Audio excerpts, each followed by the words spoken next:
Now let me show you the energy band diagrams for a PN junction diode in forward bias as well as reverse bias by including the Fermi energy levels in the energy band diagrams.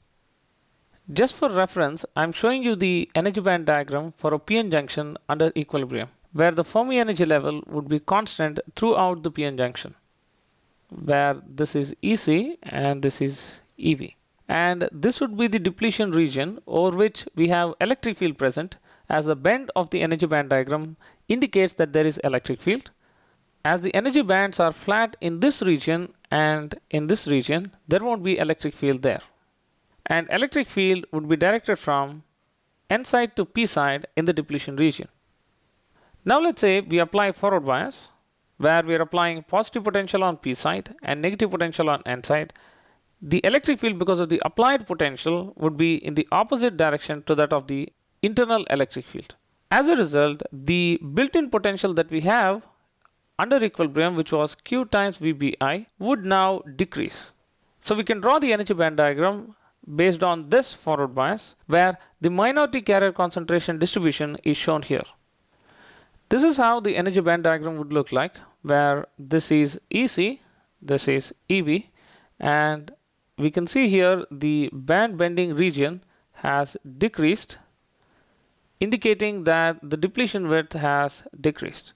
And depletion width decreased because of the net electric field in the depletion region decreased because of the applied forward bias. As electric field decreased, even the band bending, which is Q times VBI in equilibrium case, would reduce to VBI minus VD, where VD is the applied potential across the PN junction diode. Now, we're assuming that the entire applied potential is getting applied across the depletion region itself. Now, if you see from the minority carrier concentration distribution, that deep into the N side, the minority carrier concentration is Pn naught, which is equal to equilibrium carrier concentration.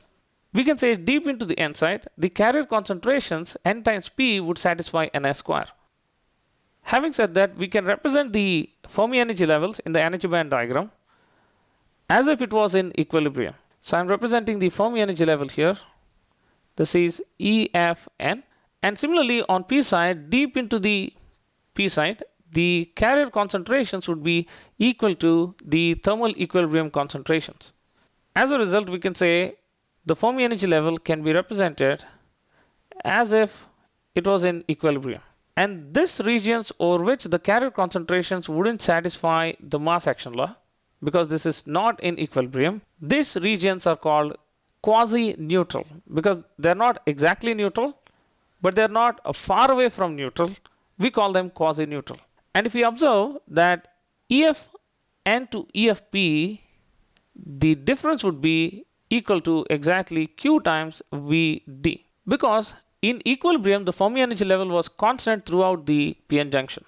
When we applied potential of VD, the barrier has decreased from VBI to VBI minus VD.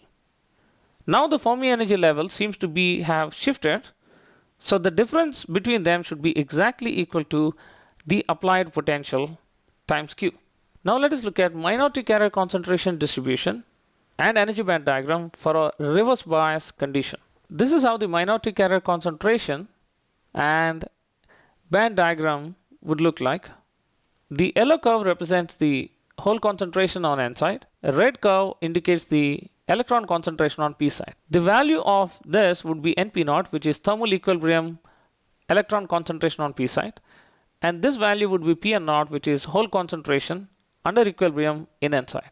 And to understand how this energy band diagram came, let us go and apply a reverse bias to this equilibrium PN junction, where we apply minus here and plus here, where let's say the magnitude is Br. Then because of this applied potential, electric field would be in this direction, which will be adding to the built-in electric field. As a result, the total electric field in the depletion region would increase.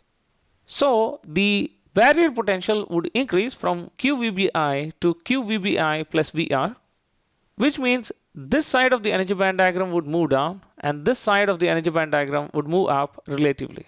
So as a result, we get this energy band diagram, and this would be equal to Q times VBI plus VR. And according to our reference, this should be plus and minus for VD. So VD would be nothing but minus VR. So this value would be simply Q times VBI minus VD, where VD is minus VR.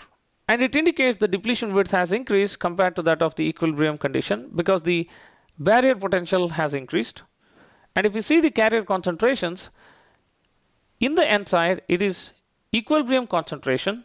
So we can represent the Fermi energy level on n side, EFN, with respect to EC and EV in such a way you can calculate the electron and hole concentration from the differences of EC to EF and EF to EV. And similarly, on P side, based on the concentration, it looks like equilibrium concentration. So we can represent the Fermi energy level, EFP, and based on the difference between EF to EV and EC to EF, we can calculate the electron and hole concentration on P side.